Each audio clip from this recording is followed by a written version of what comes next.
ಎಲ್ರಿಗೂ ನಮಸ್ಕಾರ. ಸ್ನೇಹಿತರೆ, ಇತ್ತೀಚಿನ ಒಂದು ಕಾಲಘಟ್ಟವನ್ನು ನಾವು ನೋಡಿದಾಗ ನಮ್ಮ ಹಿಂದೂ ಸಮಾಜ ಇಲ್ಲ ಒಂದು ಕಡೆ ಪಾಶ್ಚಿಮಾತ್ಯ ಜೀವನ ಪದ್ಧತಿಯನ್ನು ಅಳವಡಿಸಿಕೊಳ್ತಾ ಇದೆಯಾ, ಮೈಗೂಡಿಸಿಕೊಳ್ತಾ ಇದೆಯಾ ಅನ್ನೋ ಒಂದು ದಟ್ಟವಾದಂಥ ಅನುಮಾನ ಕಾಡುತ್ತೆ.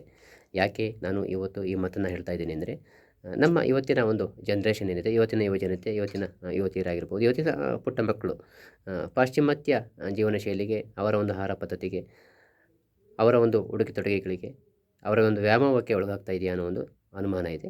ಏಕೆಂದರೆ ಇವತ್ತಿನ ಒಂದು ಶಿಕ್ಷಣ ಪದ್ಧತಿ ಕೂಡ ಹಾಗೆ ಇರ್ತಕ್ಕಂಥದ್ದು, ಇರ್ತಕ್ಕಂಥ ನಮ್ಮ ಪೋಷಕ ವ್ಯವಸ್ಥೆ ಕೂಡ ಹಾಗೆ ಇರ್ತಕ್ಕಂಥದ್ದು. ನನ್ನ ಮಗ ಇಂಗ್ಲೀಷ್ ಶಾಲೆಯಲ್ಲೇ ಓದಬೇಕು, ನನ್ನ ಮಗ ಇಂಗ್ಲೀಷ್ನಲ್ಲೇ ಮಾತನಾಡಬೇಕು, ಈ ರೀತಿಯ ಒಂದು ವ್ಯಾಮೋಹ ಇವತ್ತಿನ ಒಂದು ಪೋಷಕರಲ್ಲೂ ಕೂಡ ಇರತಕ್ಕಂಥದ್ದು ಸಹಜ. ಆ ಹಿನ್ನೆಲೆಯಲ್ಲಿ ನಾವು ನೋಡೋದಾದರೆ, ಅವತ್ತಿನ ಒಂದು ಶಿಕ್ಷಣ ಪದ್ಧತಿ, ಇವತ್ತಿನ ಒಂದು ಶಿಕ್ಷಣ ಪದ್ಧತಿಗೆ ಸಾಕಷ್ಟು ಅಜಗಜಾಂತರ ವ್ಯತ್ಯಾಸಗಳು ಕಂಡುಬರ್ತಕ್ಕಂಥದ್ದು. ಏಕೆಂದರೆ ಅವತ್ತಿನ ಒಂದು ಶಿಕ್ಷಣ ಪದ್ಧತಿನೇ ಬೇರೆ, ಇವತ್ತಿನ ಶಿಕ್ಷಣ ಪದ್ಧತಿನೇ ಬೇರೆ. ಆ ಕಾಲದ ಶಿಕ್ಷಣ ಪದ್ಧತಿ ಗುರುಕುಲದಲ್ಲಿ ನಡೀತಿತ್ತು. ಇವತ್ತಿನ ಒಂದು ಶಿಕ್ಷಣ ಪದ್ಧತಿ ಕ್ರಿಶ್ಚಿಯನ್ ಮಿಷನರಿಗಳು ಅವರ ಒಂದು ದಂಧೆಯನ್ನು, ಅಂದರೆ ಅವರ ಒಂದು ಬಿಸ್ನೆಸ್ಸನ್ನು ಮಾಡಲಿಕ್ಕೆ, ನಮ್ಮ ಭಾರತದ ಸಂಸ್ಕೃತಿಯನ್ನು ಹಾಳು ಮಾಡಲಿಕ್ಕೆ, ನಮ್ಮ ಭಾರತದ ಒಂದು ವ್ಯವಸ್ಥೆಯನ್ನು ಕೆಡಿಸಲಿಕ್ಕೆ ಅವ್ರು ಮಾಡಿಕೊಂಡಿರ್ತಕ್ಕಂಥ ಒಂದು ಷಡ್ಯಂತ್ರಕ್ಕೆ ಇವತ್ತು ನಮ್ಮ ಸಮಾಜ ಬಲಿಯಾಗ್ತಿದೆಯಾ ಅನ್ನೋ ಒಂದು ಅನುಮಾನ ದಟ್ಟವಾಗಿ ಕಾಡುತ್ತೆ. ಇವತ್ತಿನ ಒಂದು ಯುವಜನತೆಯನ್ನು ನಾವು ನೋಡಿದಾಗ ಆ ಕಾಲಘಟ್ಟದ ಯುವಜನತೆಗೂ ಇವರಿಗೂ ಸಾಕಷ್ಟು ವ್ಯತ್ಯಾಸಗಳು ಕಂಡುಬರ್ತಾ ಇರ್ತಕ್ಕಂಥದ್ದು. ಆ ಕಾಲಘಟ್ಟದಲ್ಲಿರ್ತಕ್ಕಂಥ ಒಂದು ಗುರುಕುಲದಲ್ಲಿ ನಮ್ಮ ಭಾರತದ ಪರಂಪರೆ, ಭಾರತದ ಸಂಸ್ಕೃತಿ, ಭಾರತದ ಆಚಾರ ವಿಚಾರಗಳು, ಸಂಪ್ರದಾಯ ಎಲ್ಲವನ್ನು ಕೂಡ ಆ ಶಿಕ್ಷಣ ಪದ್ಧತಿಯಲ್ಲಿ ತುಂಬಲಾಗ್ತಿತ್ತು. ಅಂದರೆ ಒಟ್ಟಾರೆಯಾಗಿ ಭಾರತದ ಒಂದು ಧಾರ್ಮಿಕತೆಯ ಒಂದು ಅನುಗುಣವಾಗಿ ಶಿಕ್ಷಣ ಪದ್ಧತಿ ಏನಾವತ್ತು ಕೊಡಲಾಗ್ತಿತ್ತು. ಆ ಒಂದು ಆ ಕಾಲಘಟ್ಟ ಹಾಗಿತ್ತು. ಆದರೆ ಈ ಒಂದು ಕಾಲಘಟ್ಟನೇ ಬೇರೆ ಇರ್ತಕ್ಕಂಥದ್ದು. ನಮ್ಮ ಆಚಾರ ವಿಚಾರಗಳು, ನಮ್ಮ ಸಂಸ್ಕೃತಿ, ನಮ್ಮ ಒಂದು ಅಸ್ಮಿತೆ, ನಮ್ಮ ರಾಷ್ಟ್ರೀಯತೆ, ನಮ್ಮ ಭಾರತದ ಒಂದು ಸಂಪ್ರದಾಯವನ್ನು ಇಲ್ಲೊಂದು ಕಡೆ ಮಣ್ಣುಪಾಲು ಮಾಡಲಿಕ್ಕೆ ಷಡ್ಯಂತ್ರವನ್ನು ರೂಪಿಸ್ತಾ ಇದ್ದಾರೆ ಅನ್ನತಕ್ಕಂಥದ್ದು ಕೂಡ ದಟ್ಟವಾಗಿ ಇಲ್ಲಿ ಅನುಮಾನ ಕಾಡ್ತಕ್ಕಂಥದ್ದು. ಏಕೆಂದರೆ ಇತ್ತೀಚಿನ ದಿನಗಳಲ್ಲಿ ನೀವು ನೋಡಿದ್ದೀರಾ, ಭಾರತದಲ್ಲಿ ಎಷ್ಟರ ಮಟ್ಟಿಗೆ ಭಾರತವನ್ನು ಹಾಳು ಮಾಡಲಿಕ್ಕೆ ಎಷ್ಟೊಂದು ವ್ಯವಸ್ಥಿತವಾಗಿ ಷಡ್ಯಂತ್ರವನ್ನು ರೂಪಿಸ್ತಾ ಇದ್ದಾರೆ ಅನ್ನೋದು ನೀವೆಲ್ಲರೂ ಕೂಡ ಗೊತ್ತಿರ್ತಕ್ಕಂಥ ಒಂದು ವಿಚಾರ. ಅದನ್ನು ನಾನೇನು ಬೇರೆ ಸಪ್ರೇಟಾಗಿ ಹೇಳಲಿಕ್ಕೆ ಹೋಗೋದಿಲ್ಲ.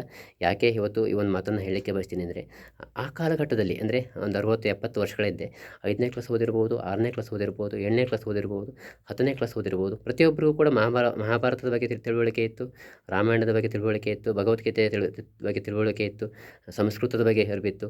ಆದರೆ ಈ ಒಂದು ಕಾಲಘಟ್ಟವನ್ನು ನೋಡಿದಾಗ ಯಾವುದೂ ಕೂಡ ಇಲ್ಲ. ಇಲ್ಲ ಒಂದು ಕಡೆ ಯಾವುದೋ ಬೇರೆ ದೇಶದ ಕೆಲಸಕ್ಕೆ ಬರೆದಂಥ ಒಂದು ಶಿಕ್ಷಣ ಪದ್ಧತಿಯನ್ನು ನಾವು ಮೈಗೂಡಿಸ್ಕೊಂಡು ಇವತ್ತು ನಮ್ಮ ಭಾರತವನ್ನು, ನಮ್ಮ ಭಾರತದ ವ್ಯವಸ್ಥೆಯನ್ನು ಕೆಡಿಸಲಿಕ್ಕೆ, ನಮ್ಮ ಒಂದು ಪರಂಪರೆಯನ್ನು ಹಾಳು ಮಾಡಲಿಕ್ಕೆ, ನಮ್ಮ ಒಂದು ವ್ಯವಸ್ಥೆಯನ್ನು ಬುಡಮೇಲು ಮಾಡಲಿಕ್ಕೆ ಬೇಕಾದಂಥ ಎಲ್ಲ ರೀತಿಯ ಒಂದು ಪ್ರಯತ್ನವನ್ನು ಈ ಹಿಂದೆ ಬ್ರಿಟಿಷರು ಕೂಡ ಮಾಡಿರ್ತಕ್ಕಂಥದ್ದು. ನಿಮಗೆ ಗೊತ್ತಿರ್ಬೋದು, 200 ವರ್ಷ ಬ್ರಿಟಿಷರು ದೇಶವನ್ನು ಆಳಿದರೂ ಕೂಡ, ಈ ದೇಶವನ್ನು ಕೊಳ್ಳೆ ಹೊಡೆದ್ರು, ಅವರು ಈ ರಾಷ್ಟ್ರವನ್ನು ಬಿಟ್ಟು ಹೋದರೂ ಕೂಡ, ಅವರು ಹೋದರೂ ಅಷ್ಟೇ ಅವರ ಆತ್ಮವನ್ನು ಅವ್ರು ಇಲ್ಲೇ ಬಿಟ್ಟು ಹೋಗಿರ್ತಕ್ಕಂಥದ್ದು.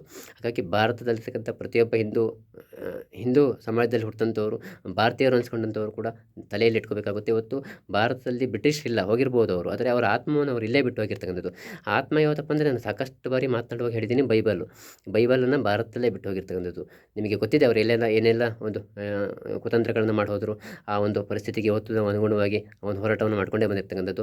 ನಮ್ಮ ಮೇಲೆ ಕೇವಲ ಬ್ರಿಟಿಷರ ಮಾತ್ರ ಅಲ್ಲ, ಹಿಂದೆ ಬಂದಿರತಕ್ಕಂಥ ಒಂದು ಸಾಕಷ್ಟು ಮೇಲಿನ ಮೇಲೆ ಆಗಿರ್ತಕ್ಕಂಥ ಭಾರತದ ಮೇಲೆ ಆಗಿರ್ತಕ್ಕಂಥ ದಾಳಿಗಳು, ಅಂದರೆ ಇಸ್ಲಾಮಿಕ್ ದಾಳಿಗಳಾಗಿ ಮೊಘಲರ ಕಾಲದಲ್ಲಾಗಿರ್ಬೋದು, ಬಾಬರ್ ಆಗಿರ್ಬೋದು, ಮೊಹಮ್ಮದ್ ಗಜನಿ ಆಗಿರ್ಬೋದು, ಗೋರಿ ಆಗಿರ್ಬೋದು, ಹುಮಾಯೂನ್ ಆಗಿರ್ಬೋದು, ತಲಾಂತರಗಳಿಂದ ಸಾವಿರಾರು ವರ್ಷಗಳಿಂದ ನಿರಂತರವಾಗಿ ಭಾರತದ ಮೇಲೆ ದಾಳಿ ಆಗಿರ್ತಕ್ಕಂಥದ್ದು ನಿಮಗೆಲ್ಲರಿಗೂ ಗೊತ್ತಿರ್ತಕ್ಕಂಥದ್ದೇ.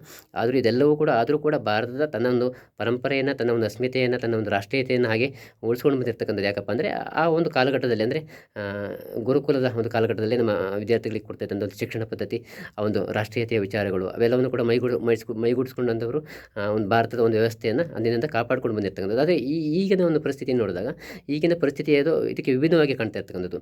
ಅಂದರೆ ಇವತ್ತಿನ ಒಂದು ಮಕ್ಕಳ ಒಂದು ಬದುಕಿನ ಒಂದು ಪರಿಸ್ಥಿತಿ ಹೇಗಿದೆ ಅಂದರೆ, ಆತನಿಗೆ ಕೇವಲ ಹಣ ಮಾಡಲಿಕ್ಕಷ್ಟೇ ವಿದ್ಯಾಭ್ಯಾಸ, ಅಂದರೆ ಮನೆ ಕಟ್ಟಲಿಕ್ಕಷ್ಟೇ ವಿದ್ಯಾಭ್ಯಾಸ. ಅಪ್ಪ ಅಮ್ಮನನ್ನು ನೋಡ್ಕೊಳ್ತಕ್ಕಂಥ ಒಂದು ತಂದೆ ತಾಯಿಗೆ ವಯಸ್ಸಾದರೆ ಅವರನ್ನು ನಾನು ಹೇಗೆ ನೋಡ್ಕೋಬೇಕು, ಅವ್ರನ್ನ ಹೇಗೆ ಪೋಷಣೆ ಮಾಡಬೇಕು ಅಂತ ಒಂದು ಅದಕ್ಕೆ ಬೇಕಾದಂಥ ಒಂದು ಶಿಕ್ಷಣ ಪದ್ಧತಿ ಇಲ್ಲ.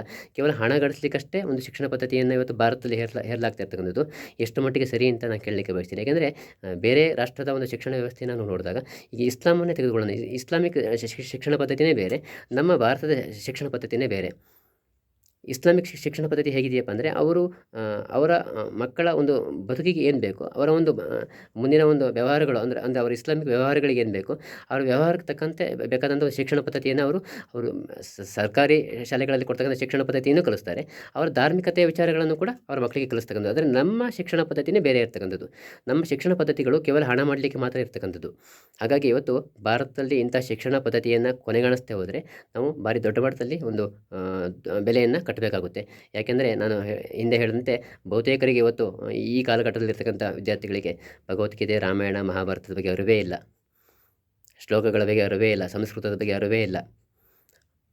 ರಾಮಾಯಣ ಬರೆದವರು ಗೊತ್ತಿಲ್ಲ, ಮಹಾಭಾರತ ಬರೆದಿರ್ತಕ್ಕಂಥವ್ರು ಗೊತ್ತಿಲ್ಲ. ಈ ಕರ್ನಾಟಕದಲ್ಲಿರ್ತಕ್ಕಂಥ ಬೆಂಗಳೂರಿನ ವಿಶ್ವವಿದ್ಯಾನಿಲಯಕ್ಕೆ ಯಾವುದಾದ್ರೂ ವಿದ್ಯಾಲಯಕ್ಕೆ ಹೋಗಿ ಕೇಳಿದರೆ ಒಬ್ಬ ವಿದ್ಯಾರ್ಥಿಗೆ ಸ್ವಾಮಿ ವಿವೇಕಾನಂದರು ಹುಟ್ಟಿದ್ದು ಯಾವಾಗ ಅಂತ ಕೇಳಿದರೆ ಆ ಡೇಟ್ ಆಫ್ ಬರ್ತೇ ಗೊತ್ತಿಲ್ಲ ಅವರಿಗೆ. ಆ ರೀತಿಯ ಒಂದು ಶಿಕ್ಷಣ ಪದ್ಧತಿ ಇವತ್ತು ನಮ್ಮಲ್ಲಿ ಜಾರಿಯಲ್ಲಿರ್ತಕ್ಕಂಥದ್ದು. ಹಾಗಾಗಿ ಯಾಕೆ ಇವತ್ತು ನಾನು ಈ ಮಾತನ್ನು ಹೇಳ್ತಿದ್ದೆ ಅಂದರೆ, ನನ್ನ ಒಂದು ಪುಸ್ತಕವನ್ನು ನಿಮಗೆ ತೋರಿಸ್ತೀನಿ, ಹನುಮಾನ್ ಚಾಲೀಸ. ಇದನ್ನು ಪ್ರತಿಯೊಬ್ಬ ಹಿಂದೂ ಕೂಡ ಪ್ರತಿಯೊಬ್ಬರು ಕೂಡ ಪ್ರತಿ ದಿವಸ ದಿನದ 24 ಗಂಟೆಯಲ್ಲಿ 1 ಗಂಟೆಯಾದರೂ ನಮ್ಮ ಒಂದು ಧಾರ್ಮಿಕತೆಯ ವಿಚಾರವನ್ನು, ನಮ್ಮ ಒಂದು ಸಂಸ್ಕೃತಿಯ ವಿಚಾರವನ್ನು, ನಮ್ಮ ಒಂದು ಅಸ್ಮಿತೆಯನ್ನು, ನಮ್ಮ ಆಚಾರ ವಿಚಾರಗಳನ್ನು ನಾವು ಮೈಗೂಡಿಸಿಕೊಳ್ಳದೆ ಹೋದರೆ ಮುಂದಿನ ದಿನಗಳಲ್ಲಿ ನಮ್ಮ ಭಾರತದಲ್ಲಿ ನಾವು ಸರ್ವನಾಶ ಆಗೋದು ಖಚಿತ. ಈಗಾಗಲೇ ನಾವು ರಾಷ್ಟ್ರವನ್ನು ಕಳ್ಕೊಂಡು ಬಂದಿರ್ತಕ್ಕಂಥದ್ದು. ನೀವು ಹಿಂದೆ ನೀವು ತಿಳಿದಿರ್ಬೋದು, ಗಾಂಧಾರಿ ಹುಟ್ಟಿದಂಥ ಒಂದು ದೇಶ ಅಫ್ಘಾನಿಸ್ತಾನ, ಇವತ್ತು ಕಂದಹಾರ್ ಆಗಿರ್ತಕ್ಕಂಥದ್ದು, ಪಾಕಿಸ್ತಾನ ಆಗಿರ್ತಕ್ಕಂಥದ್ದು, ಬಾಂಗ್ಲಾದೇಶ ಆಗಿರ್ತಕ್ಕಂಥದ್ದು, ಹಾಗೆ ಬೇರೆ ಬೇರೆ ರೀತಿಯಲ್ಲಿ ದೇಶ ವಿಭಜನೆ ಆಗಿರ್ತಕ್ಕಂಥದ್ದು ನೋಡಿದ್ದೀರಾ. ಹಾಗೆ ಇತ್ತೀಚಿನ ವರ್ಷಗಳಲ್ಲಿ ಕಾಶ್ಮೀರದ ಬಹುತೇಕ ಭಾಗವನ್ನು ಕೂಡ ನಾವು ಕಳ್ಕೊಂಡಿರ್ತೀವಿ. ಯಾಕೆಂದರೆ ನಮ್ಮ ಅಸ್ಮಿತೆಯನ್ನು, ನಮ್ಮ ಒಂದು ವ್ಯವಸ್ಥೆಯನ್ನು ನಾವು ಮರೆತ ಹಿನ್ನೆಲೆಯಲ್ಲಿ, ನಾವು ಜಾಗೃತರಾಗದ ಹಿನ್ನೆಲೆಯಲ್ಲಿ ಇವತ್ತು ನಾವು ಈ ರೀತಿ ಈಗ ಒಂದು ಕಾಲಘಟ್ಟದಲ್ಲಿ ಜೀವಿಸ್ತಾ ಇರ್ತಕ್ಕಂಥದ್ದು. ಹಾಗೆ ಮುಂದಿನ ದಿನಗಳಲ್ಲೂ ಇದೇ ರೀತಿ ಒಂದು ಪರಿಸ್ಥಿತಿ ಮುಂದುವರಿತಾ ಹೋದರೆ ಭವಿಷ್ಯದಲ್ಲಿ ಭಾರತದಲ್ಲಿ ಹಿಂದೂ ಧರ್ಮವನ್ನು ನಾವು ಇತಿಹಾಸದಲ್ಲಿ ಹುಡುಕಬೇಕಾಗುತ್ತೆ. ಅಂದರೆ ಈ ಭಾರತದಲ್ಲಿ ಹಿಂದೂ ನಾಗರಿಕತೆ ಇತ್ತಂತೆ, ಹೀಗಾಗಿ ಸಿಂಧೂ ನಾಗರಿಕತೆ ವಿಚಾರವಾಗಿ ಮಾತನಾಡ್ತೀವೋ 4000 ವರ್ಷದ ಇತಿಹಾಸವನ್ನು, ಹಾಗೆ ಮುಂದಿನ ದಿನಗಳಲ್ಲಿ ಭಾರತದಲ್ಲಿ ಹಿಂದೂ ನಾಗರಿಕತೆಯ ಒಂದು ವಿಚಾರದಲ್ಲಿ ನಾವು ಅಧ್ಯಯನವನ್ನು ಮಾಡಬೇಕಾಗುತ್ತೆ.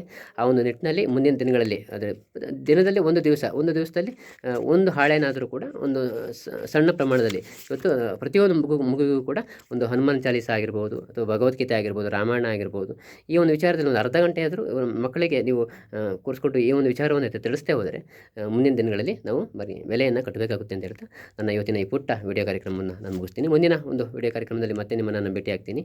ನಾನು ಪ್ರಮೋದ ಕರಗೂರು. ನಮಸ್ಕಾರ ವೀಕ್ಷಕರೇ, ಧನ್ಯವಾದಗಳು.